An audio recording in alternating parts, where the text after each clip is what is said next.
ఏ రంగంలో ఎలా ఉన్నా రియల్ ఎస్టేట్ రంగంలో మాత్రం లీడర్ లేకపోతే ఆ ప్రయాణం అంధకారమే.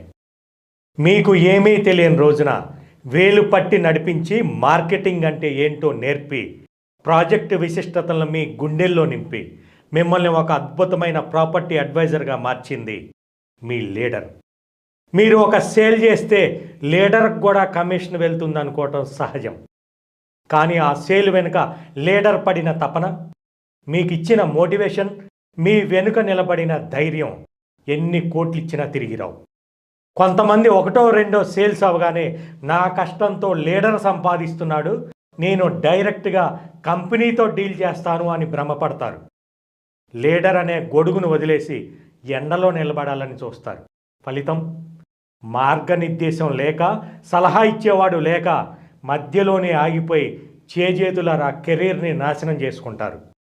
గుర్తుంచుకోండి, లీడర్ లేని టీం కెప్టెన్ లేని ఓడ లాంటిది. ఈరోజు మీరు అసోసియేట్గా ఉండి ఇది ఆలోచిస్తున్నారు, కానీ రేపు మీరు ఒక టీంని బిల్డ్ చేసి లీడర్ స్థానంలో కూర్చున్నప్పుడు అర్థమవుతుంది ఆ కుర్చీలో ఎన్ని బాధ్యతలు ఉంటాయో, ఆ స్థానం ఎంత పెయిన్ఫుల్గా ఉంటుందో. నెగిటివ్ సలహాలు ఇచ్చేవారిని దూరంగా ఉంచి మిమ్మల్ని ఈ రంగానికి పరిచయం చేసిన మీ లీడర్ని గౌరవిస్తూ రియల్ ఎస్టేట్లో శిఖరాగ్రానికి చేరుకోండి. All the best.